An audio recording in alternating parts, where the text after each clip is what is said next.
Hello friends. ഞാൻ ഇന്ന് വെറുതെ ഇരുന്നപ്പോഴാണ് ഒരുപാട് കാര്യങ്ങൾ ഇങ്ങനെ മൊബൈലൊക്കെ എടുത്ത് നോക്കിയപ്പോൾ ഒരുപാട് ഏഹ്, പുതിയ പുതിയ അറിവുകളൊക്കെ ഇങ്ങനെ കിട്ടിക്കൊണ്ടിരിക്കുന്നു. അപ്പോൾ നമുക്ക് ഒരുപാട് ഇൻഫർമേഷൻ കിട്ടുന്ന ഒരു കാര്യമാണ് ഈ ഗൂഗിളിൽ, വിക്കിപീഡിയ പോലുള്ള നല്ല യൂട്യൂബ് പോലുള്ള കാര്യങ്ങളിലൊക്കെ ഇഷ്ടംപോലെ നോളജും കാര്യങ്ങളും അറിവുകളൊക്കെ നമുക്ക് ലഭിക്കുന്നു. അപ്പോൾ ഓരോ ദിവസവും പുതിയ പുതിയ അറിവുകൾ ലഭിക്കുന്നത്, പുതിയ പുതിയ കാര്യങ്ങളെ കുറിച്ച് അറിയുന്നതൊക്കെ നല്ല കാര്യങ്ങൾ. അങ്ങനെ ഇങ്ങനെ യൂട്യൂബ് ഇങ്ങനെ നോണ്ടിക്കൊണ്ടിരിക്കുന്ന ഒരു പരിപാടി ഉണ്ടല്ലോ. ഇവിടെ എല്ലാ സാധാരണ ചെറുപ്പക്കാർക്കല്ല, മനുഷ്യന്മാരിപ്പോ എല്ലാവരും അങ്ങനെ ആയിക്കൊണ്ടിരിക്കുകയാണ്. ഇപ്പൊ ഓരോരുത്തർക്കും ഇപ്പൊ കുട്ടികളാണെങ്കിൽ ഇൻസ്റ്റാഗ്രാം, ഫേസ്ബുക്ക്, വേറെ പല ഇതൊക്കെ ഉണ്ട്. എന്തൊക്കെയാണ് അതിന്റെ ഏഹ്, അവരുടെ ആ ഒരു സോഷ്യൽ മീഡിയയുടെ സൈറ്റ്സുകളൊന്നും എനിക്കറിയില്ല. ഇൻസ്റ്റാഗ്രാം, ഫേസ്ബുക്ക്, പിന്നെ വേറെ ട്വിറ്റർ, അതേപോലത്തെ കുറെ കാര്യങ്ങൾ ഇതൊക്കെയാണെന്നാവും. ഞാൻ ഇൻസ്റ്റാഗ്രാമിൽ തുടങ്ങി. പിന്നെ അത് എങ്ങനെയൊക്കെയാണ് അതിന്റെ അപ്ലോഡ് ചെയ്യേണ്ടത്, എങ്ങനെയാണ് വീഡിയോസ് ഒക്കെ ഒരു രണ്ട് മൂന്ന് ഫോട്ടോസ് ഒക്കെ ഇട്ടതിന് ശേഷം അതെങ്ങനെയാണ് വീഡിയോസ് അപ്ലോഡ് ചെയ്യാൻ പറ്റുന്നില്ല. ഞാൻ എനിക്കറിയില്ല. കുറെ ട്രൈ ചെയ്ത് നോക്കി. അതിനെക്കുറിച്ച് പിന്നീട് പോകാൻ ഒരു മടി കൊണ്ട് അത് ചെയ്യാൻ തോന്നിയില്ല. പിന്നെ ചെയ്യാൻ എന്താണ് അതിൻ്റെ അകത്ത് വീഡിയോസ് ഇങ്ങനെ ക്വാളിറ്റി കൂടിയ കുറച്ച് വീഡിയോസ് ഒക്കെ അതുണ്ടെങ്കിൽ കണ്ടുകൊണ്ടിരിക്കാന്നുള്ളത് അങ്ങനെ കുറെ സമയം അതിന് വേണ്ടി കളഞ്ഞിട്ടുണ്ട്. മണിക്കൂറുകളോളം വെറുതെ വേസ്റ്റ് ആയി കളഞ്ഞിട്ടുണ്ട്. ഇപ്പോൾ ആ സമയത്തൊക്കെ എന്തെങ്കിലുമൊക്കെ ഇരുന്ന് ആത്മീയപരമായിട്ടുള്ള കാര്യങ്ങളൊക്കെ ചെയ്ത് കഴിഞ്ഞാൽ കുറച്ചും കൂടി ഒരു ആത്മീയ ഉണർവ്, അതായത് ഒരു ഉന്മേഷമൊക്കെ ലഭിച്ചേക്കാമെന്ന് പിന്നീട് തോന്നിയിട്ടുണ്ട്. മാത്രമല്ല, നമ്മൾ ഈ അനാവശ്യമായിട്ട് ഈ സോഷ്യൽ മീഡിയയിൽ വേസ്റ്റ് ചെയ്യുന്ന സമയത്തൊക്കെ കുറച്ച് ഉപകാരപ്രദമായിട്ടുള്ള കാര്യങ്ങൾ ഇഷ്ടം പോലെ ഉണ്ട്. എന്നിട്ടൊക്കെ ഞാൻ ഒരു വീഡിയോ കണ്ടപ്പോൾ അതിൻ്റെ അകത്തൊരു ഒരാൾ വന്ന് കുറച്ച് ആത്മീയമായിട്ടുള്ള കാര്യങ്ങളുണ്ട്, ബൈബിളിനെ കുറിച്ചൊക്കെ പറയുന്ന കാര്യങ്ങളാണ്. ഒരു ലേഡി ഒരു തെരുവിൽ ഒരു വിദേശ രാജ്യം, വിദേശ രാജ്യത്തെ ഒരു ലേഡി ഇങ്ങനെ തെരുവിൽ ഇങ്ങനെ ഒരാളോട് സംസാരിക്കുന്നു. അയാള് ബൈബിൾ സ്കോളറോ ബൈബിൾ പണ്ഡിതനോ ആരൊക്കെയാണ്. നിങ്ങളുടെ നിങ്ങളുടെ ദൈവം ക്രിസ്ത്യാനി, അതായത് ക്രിസ്ത്യാനികൾക്ക് എത്ര ദൈവമാണുള്ളത്, എത്ര ദൈവമുണ്ട് ക്രിസ്ത്യാനികൾക്ക് എന്നൊക്കെ ഇങ്ങനെ ചോദിക്കുന്നുണ്ട്. അപ്പൊ അതൊക്കെ നല്ല ഇൻഫോർമേറ്റീവ് വീഡിയോസ് ഒക്കെ. ഞാൻ പല പല ക്രിസ്ത്യൻസിൽ തന്നെ ക്ലാരിറ്റി ഇല്ലാത്തതും ഡൗട്ടുള്ളതുമായിട്ടുള്ള കുറെ കാര്യങ്ങളുണ്ട്. ഒരു ലേഡിക്ക് നിങ്ങൾക്ക് എത്ര ദൈവമുണ്ട്, നിങ്ങളുടെ ദൈവം എന്താണ് പിതാവാണ്, പിതാവിന്റെ സൃഷ്ടിയാണ്, അല്ലെങ്കിൽ പിതാവിന്റെ മകനാണ് യേശുക്രിസ്തു. അപ്പൊ യേശുക്രിസ്തു ദൈവമാണോ? അപ്പോൾ നിങ്ങൾ തന്നെ പറയുന്നത് യേശുക്രിസ്തു ദൈവമാണ്. ദൈവം കഴിയുമ്പോൾ ദൈവത്തിന്റെ എണ്ണം കൂടുന്നില്ല, ഒരു ദൈവമല്ല രണ്ട് ദൈവവും ആവുന്നില്ല. ഞങ്ങൾ തെരുവിൽ കിടന്നിങ്ങനെ പറയുന്ന കുറെ വീഡിയോസ് ഒക്കെ ഇറങ്ങി കാണാറുണ്ട്. ഇടയ്ക്ക് കുറെ സ്റ്റേജിൽ കുറച്ച് ക്രിസ്ത്യൻ പണ്ഡിതന്മാരെ എത്തിയിട്ട് താഴെയുള്ള നാനാജാതിയിലുള്ള ഏത് മതത്തിൽപ്പെട്ട ആളുകൾക്ക് ക്വസ്റ്റ്യൻ ചെയ്യാം ബൈബിളിനെ കുറിച്ച്, അതും ഇതൊക്കെ. പിന്നെ നമ്മുടെ ഈ ഒരു സെബാസ്റ്റ്യൻ പുന്നക്കലിനെ പോലത്തെ ആളുകളൊക്കെ നടത്തുന്ന വീഡിയോസ് ഒക്കെ ഇടയ്ക്ക് ഞാൻ കാണാം. നല്ല ഇൻട്രസ്റ്റിംഗ് ആണ് അത്. അതും എല്ലാവരും കാണേണ്ടതാണ്. നല്ല കുറെ ഇൻഫോർമേറ്റീവ്. ബൈബിളൊക്കെ അരച്ച് കലക്കി കൂടി ചെയ്യുന്ന ആളുകളാണ് ഇതിനകത്ത്. ഇതൊക്കെ ഇങ്ങനെ പറയാൻ പറ്റുന്ന നമ്മ ബൈബിൾ മൊത്തം വായിച്ചിട്ട് നമുക്ക് കിട്ടാത്ത ഇൻഫർമേഷനും കാര്യങ്ങളൊക്കെ സ്കോളർലി ആയിട്ടുള്ള ഒരുപാട് കാര്യങ്ങൾക്ക് ഇവർക്ക് മനസ്സിലാവുന്നുണ്ട്. അപ്പൊ അതിനെക്കുറിച്ചൊക്കെ കേൾക്കുകയും അതൊക്കെ മനസ്സിലാക്കുവാനൊക്കെ വേണ്ടിയാണ് നമ്മൾ യൂട്യൂബൊക്കെ കൂടുതലൊക്കെ ഉപയോഗിക്കേണ്ടത്. വെറുതെ പോകുന്ന ഡാറ്റാസ് ഒക്കെ നമുക്ക് ഇതിനൊക്കെ വേണ്ടി ഉപയോഗിക്കാം. ഒരു ദിവസം 2 GB 2.5 GB ഒക്കെ ഇത് ഉപയോഗിക്കുന്നുണ്ടെങ്കിൽ ഏകദേശം 300 700 350 400 500 കൊടുക്കേണ്ടി വരും. ഇപ്പൊ എല്ലാവരും ഭയങ്കര ടൈറ്റ് ആയിട്ട് കൊണ്ടിരിക്കുന്നത് ഡാറ്റാസ്. ഇപ്പൊ നമ്മൾ ഉപയോഗിക്കുന്ന 4G ഒക്കെ ഭയങ്കര സ്പീഡ് ആയതുകൊണ്ട് ഈ 2 GB ഒക്കെ പെട്ടെന്ന് തീർന്നു. വിചാരിക്കുന്ന സമയത്ത് നമ്മൾ പെട്ടെന്ന് തീർന്നു. എന്ത് പെട്ടെന്ന് തീർന്നത് എന്നുള്ള ചിന്തയിൽ നമ്മൾ കൺഫ്യൂഷനാണ്. പക്ഷേ ഇപ്പൊ നെറ്റിന്റെ സ്പീഡ് കൂടിയതാണെന്ന് പിന്നീട് മനസ്സിലാവും. വീണ്ടും വീണ്ടും ഇത് ആഡ് ചെയ്തുകൊണ്ടിരിക്കേണ്ടി വരും പാക്ക്. അപ്പോൾ ഇങ്ങനെ പോകുമ്പോൾ നമ്മൾ ഇങ്ങനെയുള്ള വീഡിയോസ് ഒക്കെ ഇരുന്ന് കാണുമ്പോൾ നമുക്ക് ഒരു എനർജിയാണ്. അത് ക്രിസ്ത്യാനിറ്റിനെ കുറിച്ച് അറിയാനുള്ള ഒരു ത്വരയും കൂടുതൽ ഉള്ള അറിവ്. നമ്മൾ ഇത്രയും നാള് പുരോഹിതന്മാരൊക്കെ ഉണ്ടായിരുന്നു, ധ്യാനങ്ങളൊക്കെ ഉണ്ടായിരുന്നു, ഒരുപാട് കൺവെൻഷൻ സെന്ററുകളൊക്കെ ഉണ്ടായിരുന്നു, മതാധ്യാപകരൊക്കെ ഉണ്ട്, അത് പണ്ഡിതന്മാരൊക്കെ ഇങ്ങനെ ഓരോ പള്ളിയിലൊക്കെ നന്നായിട്ട് പ്രസംഗിച്ച ഇൻഫർമേഷൻ കിട്ടുമെങ്കിലും പൊതുവെ ഇപ്പൊ അങ്ങനെ കുറവാണ്. പണ്ടൊക്കെ ഉണ്ടായിരുന്നത്. ഇപ്പോൾ കൂടുതലും ഇങ്ങനെയുള്ള യൂട്യൂബ് വീഡിയോസിലൊക്കെ കൂടിയാണ് കൂടുതലും ബൈബിളിനെ കുറിച്ച് അറിയാനും പഠിക്കാനൊക്കെ നമുക്ക് സാധിക്കുന്നത്. അപ്പോൾ അങ്ങനെയുള്ള അവസരത്തിൽ ഞാൻ കണ്ടൊരു വീഡിയോ ആണ് ഒരു ലേഡി ഇങ്ങനെ ചോദിക്കുന്നത്, ഇത് നിങ്ങൾക്ക് എത്ര ദൈവമുണ്ട്, ഇതേപോലെ പിതാവായിട്ടുള്ള ദൈവപോലെ പുത്രനായിട്ടുള്ള യേശുക്രിസ്തുവിനെ സൃഷ്ടിച്ചത്. അപ്പോൾ പിതാവിൽ നിന്ന് വരുന്നതുകൊണ്ട് എന്താണ് മകനല്ലേ ആകുന്നുള്ളൂ, ദൈവമാകുന്നില്ല. നിങ്ങൾ പറയുന്നത് യേശുക്രിസ്തു ദൈവമാണ്, യേശുക്രിസ്തു ദൈവമാണ്, പിതാവ് ദൈവമാണ്, പിതാവ് ദൈവമാണ് എന്ന് പറയുന്നത് ദൈവത്തിന്റെ എണ്ണം കൂടുന്നു, രണ്ട് ദൈവമില്ലേ, പിന്നെ എങ്ങനെയാണ്? അപ്പോൾ ക്രിസ്ത്യാനിറ്റി എന്ന് പറയുന്നത് ബഹുദൈവ വിശ്വാസമാണോ എന്നൊക്കെ അവർ ക്വസ്റ്റ്യൻ ചെയ്യുന്നുണ്ട്. അപ്പൊ അല്ല, ഇത് ബഹുദൈവ വിശ്വാസമല്ല, ഇത് ഏകദൈവ വിശ്വാസമാണ്. അപ്പൊ എങ്ങനെ ഏകദൈവം രണ്ടുപേരും ക്രിസ്തുവും ദൈവമാണ്, ഈ പിതാവും ദൈവമാണ്, അപ്പൊ എങ്ങനെ ഏകദൈവ വിശ്വാസം എന്നുള്ള അവരുടെ ന്യായമായിട്ടുള്ള ചോദ്യമുണ്ട്. അപ്പൊ അത് ശരിയാണ്. അതെങ്ങനെയാണ് ആ ചോദ്യത്തിന് മറുപടി കൊടുക്കേണ്ടതെന്ന് ഇദ്ദേഹം ആലോചിക്കുമ്പോൾ ഇദ്ദേഹത്തിനൊരു എന്താണ് ക്രിസ്തു എന്ന് പറയുമ്പോൾ പിതാവിൽ നിന്ന് വരുന്നതാണ് ക്രിസ്തു. അപ്പൊ പിതാവിന്റെ ഒരു ഇമേജ് ആൻഡ് ലൈക്നെസ് ആണ്, പിതാവിന്റെ മറ്റൊരു ഇമേജ് ആണ് ക്രിസ്തു. പിതാവിൽ നിന്ന് വരുന്നതുകൊണ്ട് ദൈവം ക്രിസ്തു എന്താ പകുതി മനുഷ്യനുമാണ്, പകുതി ദൈവമാണ്. പുള്ളി ദൈവം എന്നല്ല, പകുതി മനുഷ്യനും പകുതി ദൈവമായിട്ടാണ് ഭൂമിയിൽ വരുന്നത്. ഭൂമിയിലേക്ക് വരുമ്പോൾ മനുഷ്യൻ്റെതായിട്ടുള്ള എന്താണ് എല്ലാവിധ ലിമിറ്റേഷനും ഉണ്ടാവും. മനുഷ്യന്റെ സെൻസസ് ഉണ്ടാവും, ഇന്ദ്രിയങ്ങളൊക്കെ ഉണ്ടാവും. ഒറ്റക്കാര്യം മാത്രമേ വ്യത്യാസമുള്ളൂ, പാപമില്ല എന്നുള്ള വ്യത്യാസമുള്ളൂ. ബാക്കി എല്ലാത്തിലും സെയിം ആയിട്ട് മനുഷ്യനെ പോലെ തന്നെയാണ്. കരയും ചിരിക്കുകയും വേദനിപ്പിച്ച വേദനകളും, രാവിലെ എഴുന്നേറ്റ് ഭക്ഷണം കഴിക്കണം, ഉറങ്ങണം, കുളിക്കണം, ഇതൊക്കെ ചെയ്യും, മനുഷ്യൻ പോലെ പണിയെടുക്കണം. ഇതൊക്കെ ചെയ്യുന്ന ഒരു സാധാരണ മനുഷ്യനായിട്ടാണ് യേശുക്രിസ്തു വരുന്നത്. പക്ഷേ യേശുക്രിസ്തുവും ദൈവമാണ്, ഒരു വിധത്തിൽ പകുതി ദൈവവും കൂടിയാണ്. അതെങ്ങനെയാണെന്ന് ആലോചിച്ച് ചോദിക്കുമ്പോൾ ഇദ്ദേഹം അതിനുള്ള മറുപടി പറയുന്നത് ഒരു പുള്ളിയുടെ കയ്യിൽ ഒരു മൊബൈൽ ഉണ്ടായിരുന്നു. ആ മൊബൈൽ എടുത്തിട്ട് എന്താണ് ഒരു സെൽഫി എടുത്തിട്ട് ആ ലേഡിനെ കാണിക്കും, ഇതാരാണെന്ന് ചോദിക്കും. അപ്പൊ ഇത് നിങ്ങളുടെ സ്റ്റിൽ പിക്ചറാണ്, നിങ്ങളുടെ ഒരു ഇമേജ് ആണെന്ന് പറയുന്നത്. ആ അപ്പൊ ഇമേജ് ആണെങ്കിൽ ഇത് ആരാണെന്ന് പറയണം. അപ്പൊ ഇത് നിങ്ങളുടെ ഈ സ്റ്റിൽ പിക്ചർ ആയിക്കോട്ടെ, ഇത് പിക്ചർ ആയിക്കോട്ടെ, ഇത് ആരാണെന്ന് പറയും. അപ്പൊ അവർക്ക് പറയാൻ ബുദ്ധിമുട്ടില്ല. അവര് അക്സെപ്റ്റ് ചെയ്ത് കഴിഞ്ഞാൽ അത് എഗ്രി ചെയ്ത് കഴിഞ്ഞാൽ അവർക്ക് വാദം മുന്നോട്ടൊന്നുമില്ല. അപ്പൊ പറയും, ഇത് ഞാനാണോ അല്ലയോ എന്ന് നിങ്ങൾ പറയും. എന്നുള്ള ആ പിക്ചർ കണ്ടിട്ട് നിങ്ങൾ ചോദിക്കുന്നത്, ഇത് ഞാനാണോ അല്ലയോ എന്ന് ഒരു സെൽഫി കാണിച്ചിട്ട് യെസ്, ഇത് നിങ്ങളാണ്, പക്ഷെ ഇതെന്റെ ഒരു ഇമേജ് ആണ്. ഇത് തന്നെയാണ് ദൈവം എന്ന് പറയുന്നത്. ദൈവത്തിന്റെ ഒരു മറ്റൊരു രൂപം കൂടിയാണ്, ഇത് ഇമേജിനാണ് അത് ക്രിസ്തു എന്നാണ് വരുന്നത്. ഈസി ആയിട്ട് അതിന്റെ മറുപടി കൊടുക്കുന്ന ഒരു വീഡിയോ ഞാൻ കണ്ടത്. നല്ല മനോഹരമായിട്ടാണ് അതിന്റെ ചെറിയൊരു ഷോർട്ട് വീഡിയോ ആണെങ്കിൽ വളരെ ബ്യൂട്ടിഫുൾ ആയിട്ട് അത് ചിത്രീകരിക്കുന്നുണ്ട്. കാരണം ക്രിസ്ത്യാനിറ്റി പലപ്പോഴുമായിട്ട് തെറ്റിദ്ധരിക്കപ്പെടുന്നു, അല്ലെങ്കിൽ വളച്ചൊടിക്കപ്പെടുന്നുണ്ട്. ലോകത്തിന്റെ പല ഭാഗങ്ങളിലും ആ ഒരു ക്രിസ്ത്യൻ എഡ്യൂക്കേഷൻ അല്ലെങ്കിൽ ക്രിസ്ത്യൻ സംഭാവന കൊണ്ട് ഒരുപാട് നേട്ടങ്ങളും കാര്യങ്ങളൊക്കെ ഉണ്ടായിട്ടുണ്ട്. അപ്പോൾ ഈ ഇത് വളച്ചൊടിക്കപ്പെടുന്നത് കാണുമ്പോൾ നമുക്ക് വല്ലാത്തൊരു ബുദ്ധിമുട്ടുണ്ട്. ഇത് ഇപ്പൊ മറ്റു മതങ്ങൾക്ക് ക്രിസ്ത്യാനിറ്റിയുമായിട്ട് എന്താണ് കോമ്പറ്റീഷൻ ചെയ്യണം, അല്ലെങ്കിൽ അവരുടെ നല്ലതാണ് ഞങ്ങളുടെ മതം എന്ന് കാണിക്കാൻ വേണ്ടിയുള്ള ഒരു മത്സരം എല്ലായ്പ്പോഴും ഉണ്ട്. അപ്പോൾ ആ മത്സരത്തിന് അവർ കണ്ടെത്തുന്ന വാഗ്വാദങ്ങൾ തികച്ചും തികച്ചും ശ്ലാഘനീയമാണെന്ന് പറയുന്നത്. അത് തികച്ചും എന്താണ് വേദനാജനകമായിട്ടുള്ള ഒരു വാഗ്വാദങ്ങളൊക്കെയാണ് അവർ പബ്ലിക്കായിട്ട് പറയുന്നത്. അതും എന്താണ് അവരുടെ ഇപ്പോ മറ്റു മതങ്ങളിലെ പഠിപ്പിക്കുന്നത്, ഇപ്പോ ക്രിസ്ത്യാനിറ്റിയെ പഠിപ്പിക്കുമ്പോൾ ക്രിസ്ത്യാനിറ്റിയെ കുറിച്ച് മാത്രം പഠിപ്പിക്കുന്നു. നമ്മൾ മറ്റു മതം മോശമാണെന്ന് ഒരിക്കലും പഠിപ്പിക്കുന്നില്ല. ഈ ഹിന്ദു മതമുണ്ട്, മുസ്ലിംസ് ഉണ്ട്, സിഖ് ഉണ്ട്, ചൈനീസ് ഉണ്ട്. അപ്പോൾ നമ്മുടെ മതം നമ്മൾ പഠിപ്പിക്കുമ്പോൾ അത് മറ്റത് മോശം മതങ്ങളാണ്, അല്ലെങ്കിൽ ഈ മോശം ടീച്ചിങ്സ് ഒക്കെയാണെന്ന് പഠിപ്പിക്കുന്നില്ല.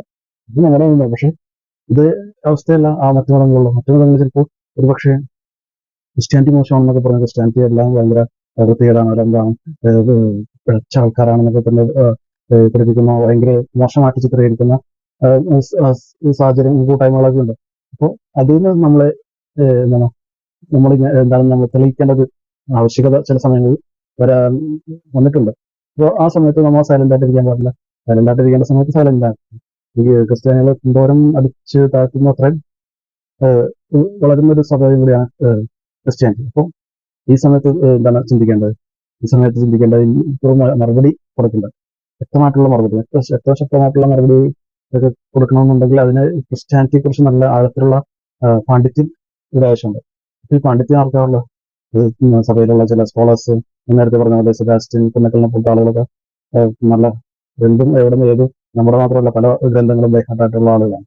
അപ്പോൾ ഇവരൊക്കെ വളരെ വലിയൊരു സംഭാവനയാണ് ക്രിസ്ത്യാനിറ്റിക്ക് നൽകിക്കൊണ്ടിരിക്കുന്നത്. ആളുകൾക്ക് എല്ലാവർക്കും എല്ലാം സത്യം അറിയാമെങ്കിലും അംഗീകരിച്ചു കൊടുക്കാൻ പറ്റില്ല. ഒരു സിനിമയില് സലീം കുമാർ മമ്മൂട്ടിയോട് പറയുന്നുണ്ടായതുകൊണ്ട്, നീ തെറ്റുകാരനല്ലെന്ന് എനിക്കറിയാം, പക്ഷെ അതെനിക്ക് അംഗീകരിച്ചു കൊടുക്കാൻ പറ്റുമോ? അതാണ് ആ പോലീസുകാരനായിട്ട് അഭിനയിക്കുന്ന സിനിമ. അതുകൊണ്ട് അംഗീകരിച്ചു കൊടുക്കാൻ അവർ എത്ര വലിയ സംഭവത്തിനാണെങ്കിലും അംഗീകരിച്ചു കൊടുക്കാൻ ബുദ്ധിമുട്ടാണ്.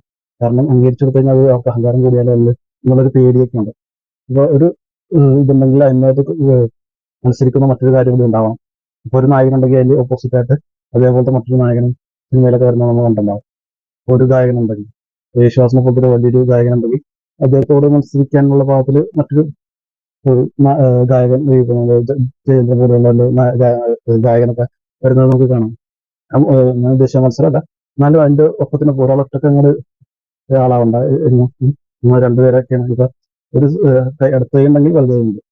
ഇടതുപക്ഷം ഉണ്ടെങ്കിൽ വലതുപക്ഷമുണ്ട്. അങ്ങനെ രണ്ട് ഗാന്ധിയെ തല്ലിക്കഴിഞ്ഞാൽ രണ്ട് പക്ഷം എന്നൊക്കെ പറയുന്ന പോലെ ഇന്ത്യയെ വിഭജിച്ചപ്പോ ഇന്ത്യ രണ്ട് മൂന്ന് പക്ഷമാക്കി, മൂന്നോ നാലൊക്കെ. അതാണ് നമ്മളിപ്പോ എപ്പോഴും ഒരു വികസനത്തിന്റെ ഒരു എന്താണ് പുരോഗതിയിലേക്ക്, മനുഷ്യനെ പുരോഗതിയിലേക്ക് നയിക്കുന്ന ഒരു ഒരു ഒരു സംഭവം ഉണ്ടെങ്കിൽ, ഒരു ആശയങ്ങളൊക്കെ ഉണ്ടെങ്കിൽ, ഒരു സമൂഹം ഉണ്ടെങ്കിൽ, ഒരു സമുദായം ഉണ്ടെങ്കിൽ അത് ക്രിസ്ത്യാനിറ്റി ആണെന്ന് പറയുന്നതിൽ യാതൊരു സംശയത്തിനും ഇടവരുത്തുന്നില്ല. കാരണം ക്രിസ്ത്യാനിറ്റി വഹിച്ച പങ്ക് സമൂഹത്തിന്റെ ഉന്നമനത്തിനായിട്ട് ക്രിസ്ത്യാനിറ്റി വഹിച്ച പങ്ക് ചെറുതല്ല, വലിയൊരു പങ്ക് തന്നെയാണ്. അപ്പോൾ ഈ സമയത്ത് ഞാൻ കണ്ട യൂട്യൂബിലൊക്കെ കണ്ട വീഡിയോസ് ഒക്കെ കാണുമ്പോൾ ഇതേപോലത്തെ വീഡിയോസ് ഒക്കെ ഇരുന്ന് കാണണം എന്നുള്ളൊരു സജഷൻ കൂടിയാണ് മുന്നോട്ടിരിക്കുന്നത്. വെറുതെ അനാവശ്യമായിട്ടുള്ള ചപ്പുചവറ് കണ്ടുകൊണ്ടിരുന്ന വേസ്റ്റ് ആകുന്നതിന് പകരം ഇങ്ങനെയുള്ള നല്ല നല്ല വീഡിയോസ് ഒക്കെ ഇരുന്ന് കാണുക. അപ്പോൾ നമുക്കും കിട്ടാത്ത ഒരുപാട് ഇൻഫർമേഷൻ ഒക്കെ ഇതിൽ നിന്ന് കിട്ടുന്നുണ്ട്.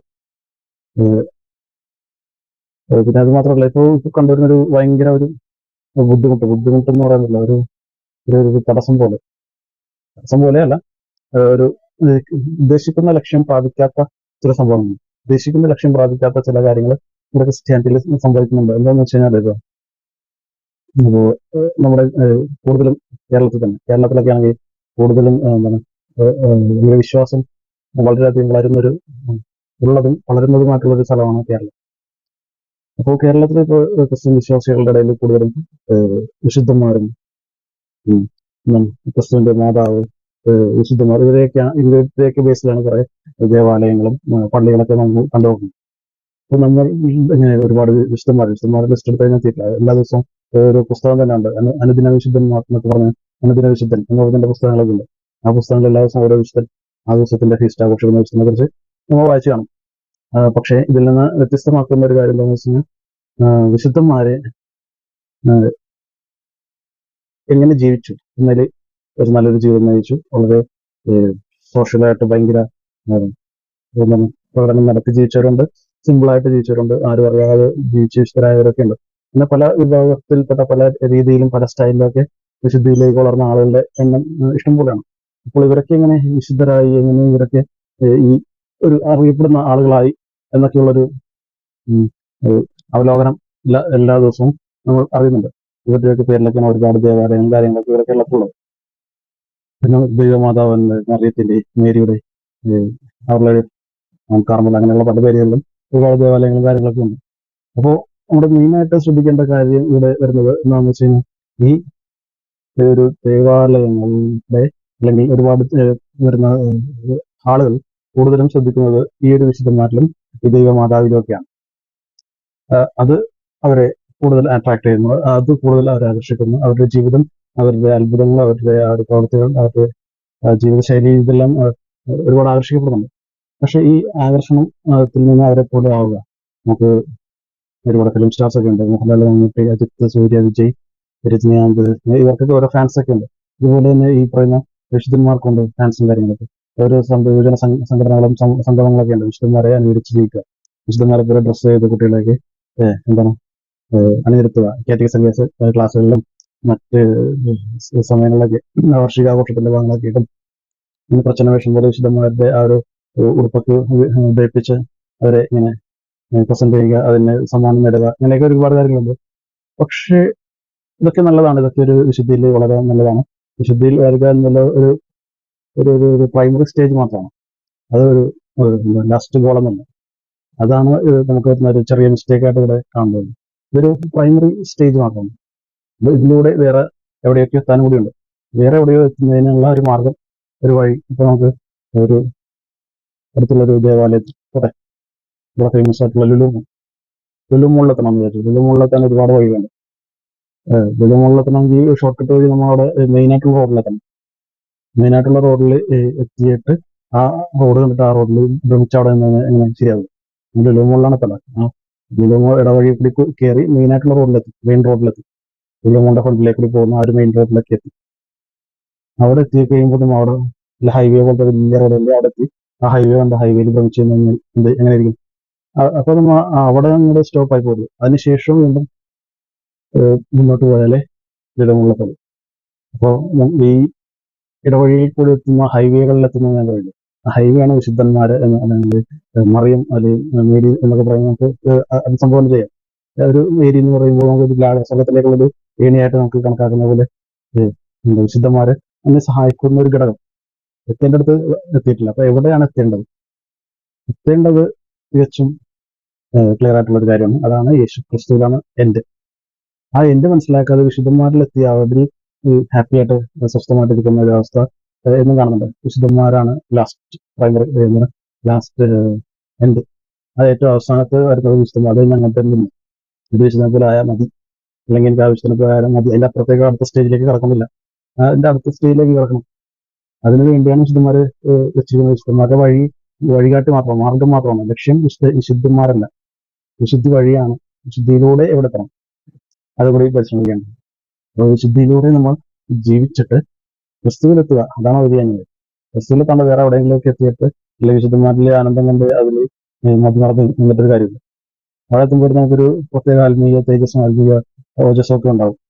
ആ ഓജസ്സിൽ ഞാൻ എവിടെയോ വിശുദ്ധിയിൽ എത്തിയിട്ടുണ്ട്, അല്ലെങ്കിൽ ചെറിയ ഒരു നമ്മുടെ ശാരീരിക പ്രകൃതത്തിന് തന്നെ ഒരു മാറ്റം വരും വിശുദ്ധിയുടെ വഴിയിലേക്ക് എത്തുമ്പോൾ.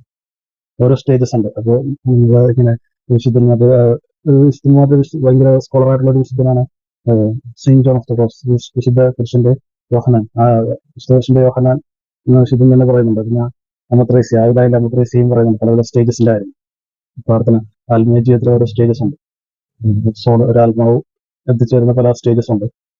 അതായത് dark night of the soul എന്നൊക്കെ ഉള്ളതിൻ്റെ അകത്തൊക്കെ നന്നായിട്ട് വ്യക്തമാകുന്നുണ്ട്. ചില സമയത്ത് നമ്മൾ ഒന്നും ചെയ്യാൻ പറ്റാത്ത വെറുതെ ഇരുന്ന് ഒരവസ്ഥയിലും ജീവിക്കുന്നുണ്ടോ, മരിച്ചിരിക്കണോ, ചത്തതാണോ, ജീവിച്ചിരിക്കണോ എന്നുള്ളൊരു ഡൗട്ടിലേക്ക് ഡ്രൈ ആയിട്ടുള്ള ഒരു അവസ്ഥയുണ്ട്. ഡ്രൈനെസ് ഫീൽ ചെയ്യുന്നുണ്ട് ചില സമയത്ത്. ഒരു ആത്മീയമായിട്ടുള്ള ഒരു അവസ്ഥയുണ്ട്. ഇപ്പൊ നമ്മൾ വിശുദ്ധിയിലാണോ അല്ലെങ്കിൽ വിശുദ്ധി അല്ലാത്തതാണോ എന്തൊന്നും അറിയാൻ പറ്റില്ല. അങ്ങനത്തെ ചില അവസ്ഥകളൊക്കെ വിശുദ്ധിയിലൂടെ ജീവിക്കുമ്പോൾ ഉണ്ടാകാറുണ്ട്. അപ്പോൾ അതും കഴിഞ്ഞ അതിന്റെ അപ്പുറത്തോട്ട് പോകുന്ന ഒരു സ്റ്റേജ് കഴിഞ്ഞ് നമ്മൾ മുന്നിലോട്ട് പോകണം. വിശുദ്ധി നമുക്ക് തന്നിരിക്കുന്നത് ആ ഒരു പർട്ടിക്കുലർ സ്ഥലത്ത് എത്താൻ വേണ്ടി മാത്രമല്ല, അതും കഴിഞ്ഞ് അതിന്റെ അപ്പുറത്തോട്ട് മുകളിലേക്ക് ഇങ്ങനെ പോയിക്കൊണ്ടേയിരിക്കണം. അല്ലാതെ ആ ഒരു സ്ഥലത്ത് നിന്ന് കഴിഞ്ഞാൽ അതുകൊണ്ട് വലിയ ഗുണം ഉണ്ടായി എന്ന് പറയാൻ പറ്റുന്നില്ല. ഇത് ലക്ഷ്യം ക്രിസ്തുവിലെത്തുക. ക്രിസ്തുവിലെത്തുമ്പോൾ അത്ര എളുപ്പമല്ല. കാരണം പലപ്പോഴും വിശുദ്ധന്മാരുടെ ജീവിതം എന്ന് വെച്ച് കഴിഞ്ഞാൽ ഒരുപാട് വിശുദ്ധന്മാരുണ്ട്. ചില കൊച്ചു ത്രേസ്യ പോലത്തെ വിശുദ്ധകളുടെ പ്രത്യേകം എന്താണെന്ന് വെച്ച് കഴിഞ്ഞാൽ വലിയ നിലയൊന്നും മുറിക്കാത്ത ആളാണ്. ചെറിയ കുറച്ച് കടലാസ് റോഡ് സൈഡിൽ കണ്ടു കഴിഞ്ഞാൽ അവർക്ക് കുപ്പിത്തൊട്ടിലിടുക, അതല്ലെങ്കിൽ ഒരു എന്താണ് നമ്മുടെ മാറാമ്പിലൊക്കെ ഒന്ന് ക്ലീൻ ചെയ്യുക. അതുമൂലം ഞാൻ ഒരു ആത്മാവിനെ സമർപ്പിക്കുന്ന സ്ഥലത്തിലേക്ക് പ്രവേശിക്കാനുള്ളൊരു അപേക്ഷ ഞാൻ ഇതുപോലെ ചെയ്യുന്നു. അല്ലെങ്കിൽ ഒരു നന്മ പ്രവർത്തിക്ക് വേണ്ടി ഞാൻ ചെയ്യുന്നു, ഒരു ത്യാഗപ്രവൃത്തി, ഇന്നൊരു നിയോഗത്തിന് വേണ്ടി ഞാൻ ചെയ്യുന്നു എന്നൊക്കെ പറഞ്ഞ് ചെയ്ത ഒരു വിശുദ്ധയാണ്. ലോകം വിശ്വസ്തയായിട്ടുള്ള വിശുദ്ധരിൽ വിശുദ്ധയാണ്. ലോകം നമ്മളിൽ വെച്ച് ഏറ്റവും വലിയ വിശുദ്ധയാണ് കൊച്ചു ത്രേസ്യ. അപ്പോൾ അവരൊന്നും കായികമായിട്ടോ അല്ലെങ്കിൽ വലിയ നിലനിൽക്കുന്ന കാര്യങ്ങളൊന്നും ചെയ്തിട്ടില്ല. ചെറിയ നിസ്സാര കാര്യങ്ങൾ ചെയ്തിട്ടുണ്ട്.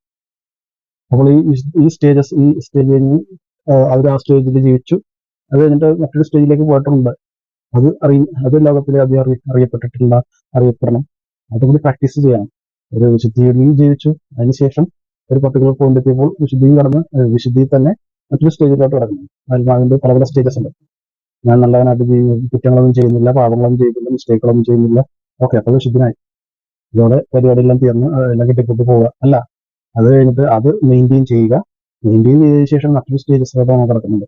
വിശുദ്ധിയിലും ഒരുപാട് എന്തൊക്കെയുണ്ട് പ്രശ്നങ്ങൾ വരുന്നുണ്ട്. ഭയങ്കര ചെറിയ കാര്യങ്ങളൊക്കെ ഭയങ്കര വലിയ മിസ്റ്റേക്കായിട്ട് വരും. പാപം കൂടും. പാപത്തിന്റെ ചെറിയൊരു പാപം പോലും വലിയ പാപിയുടെ ഒരു അവസ്ഥയിലേക്ക് നമുക്ക് എത്തിച്ചേരും. ഏറ്റവും പാപബോധമുള്ളൊരു മനുഷ്യൻ എന്ന് വെച്ച് കഴിഞ്ഞാൽ ഏറ്റവും വലിയ വിശുദ്ധനാണ് അവർ. പാപം കണ്ട ഞാൻ ചെയ്ത തെറ്റാണ്, ഞാൻ ചെയ്ത മിസ്റ്റേക്കാണ് എന്നുള്ളൊരു ഭയം, ഒരു പേടിയൊക്കെ വരുന്ന ചില ആളുകളൊന്നും ഉണ്ടല്ലോ. നീ എന്താ ചെയ്തത്?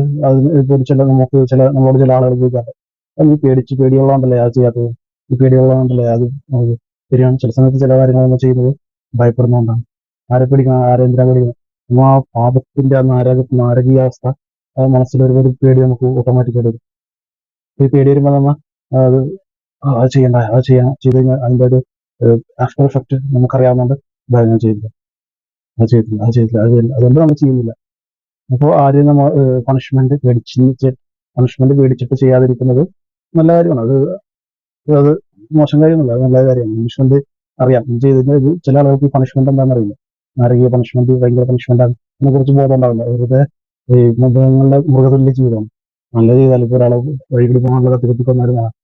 ചില ഇപ്പോഴത്തെ ന്യൂസുകളിലും കാണാം ആളുകൾക്ക് എന്ത് ചെയ്താലും ഒരു കുറ്റബോധമില്ല.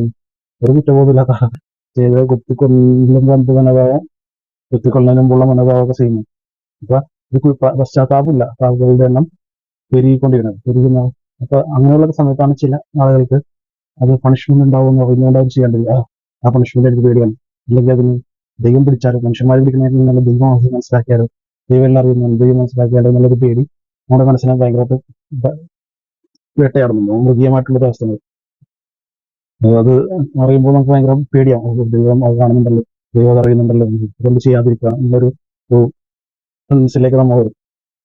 അപ്പോൾ മറ്റുള്ളവർ നമ്മളെ കളിക്കും, എന്താ ഇതിന്റെ അധികാരികൾ നിങ്ങൾ പിടിക്കാനുള്ള പേടി കണ്ടല്ലോ, അങ്ങനെ ചെയ്യാത്തത്, ആ ഒരു ഇതിന്റെ അമ്മ അത്രയും കാണാൻ കണ്ടല്ലേടി നിങ്ങൾ ചെയ്യാത്തത്, അതല്ലടി അവരുണ്ടെങ്കിൽ നിങ്ങൾ ചെയ്യല്ലേ എന്നൊക്കെ പറയുന്ന ആൾക്കാരുണ്ട്. മൈൻഡ് ചെയ്യണ്ട, നമുക്ക് മൈൻഡ് ചെയ്യാതിരിക്കാൻ ഏറ്റവും നല്ലത്. കാരണം ഇത് നമുക്ക് നാരകീയമായിട്ടുള്ള ആ ഒരു പണിഷ്മെന്റ് നമ്മൾ അറിഞ്ഞിരിക്കണം. അപ്പൊ നമ്മൾ എന്ത് രക്ഷ ചെയ്യാതിരിക്കാനുള്ളൊരു ബോധ്യം ഉണ്ടാവുന്നു. കൂടുതലും അപ്പൊ നമ്മുടെ ലക്ഷ്യം എന്താണെന്ന് വെച്ച് കഴിഞ്ഞാൽ വിശുദ്ധിയിലൂടെ വസ്തുവിലെത്തുകയാണ്. വിശുദ്ധി മാത്രമല്ല ലക്ഷ്യം. വിശുദ്ധിയും കഴിഞ്ഞിട്ട് വീണ്ടും പല സ്റ്റേജസുകളുണ്ട്. വിശുദ്ധി ഒരു ചെറിയൊരു എൻട്രൻസ്, എന്താ നമ്മുടെ എന്ന് പറയുന്നത് ഒരു പടിവാതിൽ എന്ന് പറയുന്നത്.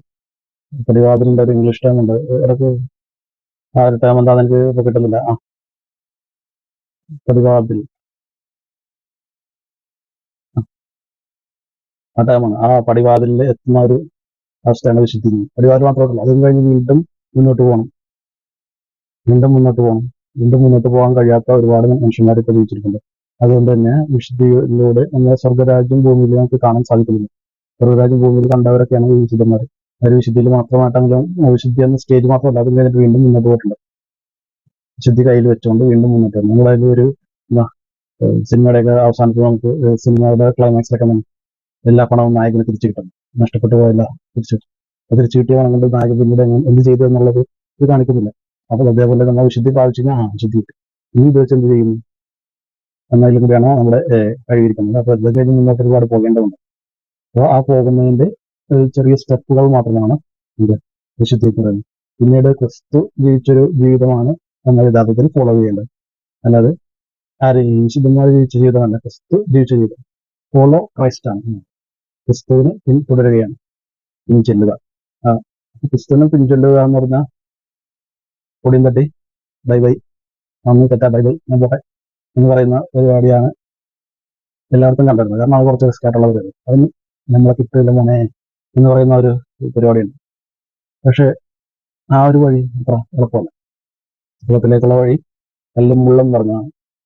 കാരണം അതിലൂടെ പോയാൽ മാത്രമേ ക്രൗൺ കിട്ടുള്ളൂ. ക്രൗൺ നമ്മുടെ കിരീടം കിട്ടാൻ സാധ്യതയുള്ളൂ. അതുകൊണ്ട് നമ്മൾ ഫോളോ ചെയ്യേണ്ട ഒരു വ്യക്തി എന്ന് പറഞ്ഞാൽ ക്രൈസ്റ്റാണ്. ക്രൈസ്റ്റിലേക്കുള്ള വഴിയാണ് എന്താണ് ഈ വിശുദ്ധി എന്നുകൊണ്ട് മാത്രം ഉദ്ദേശിക്കുന്നത്. അപ്പോൾ ക്രിസ്തുവിലേക്ക് എത്താൻ നമ്മുടെ ഈ കൊച്ചു കൊച്ചു വിശുദ്ധി മാത്രം പോരാ, വലിയ വലിയ റിസ്ക്കുള്ള സ്റ്റെപ്സും കൂടി ഫർദറായിട്ട് എടുക്കേണ്ടതുണ്ട്. ഇതിൽ തങ്ങിപ്പോകരുത്. ചില വെള്ളത്തിന്റെ മുകളിൽ ഒഴുകിക്കൊണ്ടിരിക്കുന്ന തടികളൊക്കെ ഉണ്ടല്ലോ, അത് വെള്ളത്തിന് വേഗം ആ വെള്ളത്തിന്റെ ഒരു ചെറിയ ചുഴി പോലത്തെ അത് കറങ്ങി കിടക്കുമ്പോൾ കൊണ്ടുപോയി കറങ്ങി ഇങ്ങനെ ഒരു വെള്ളം ഡൈവേർട്ട് ആകുന്ന ഒരു ചെറിയ സ്ഥലമുണ്ട്. അതൊക്കെ ഒന്ന് കറങ്ങിക്കൊണ്ടിരിക്കും. അത് കഴിഞ്ഞ് മുന്നോട്ട് പോകില്ല. അപ്പൊ നമ്മൾ അതും വിട്ടിച്ച് മുന്നോട്ട് പോയി കഴിഞ്ഞാൽ സമുദ്രത്തിൽ തോന്നും. അല്ലാണ്ട് ആ വെള്ളത്തിൽ കിടന്ന് അങ്ങാടും കിടന്ന് പാമ്പിടിച്ചു കഴിഞ്ഞാൽ അത് ഞാൻ ഉദ്ദേശിച്ച സ്ഥലത്തെത്തി എന്നതിന്റെ അർത്ഥം ആക്കുന്നില്ല എന്ന് അർത്ഥമാക്കുന്നു. അപ്പൊ എത്തേണ്ട അടുത്ത് എത്തുക, അതാണ് എന്റെ ഉദ്ദേശം. അതാണ് ക്രിസ്തുവിലേക്കുള്ള ഏകമാണ്.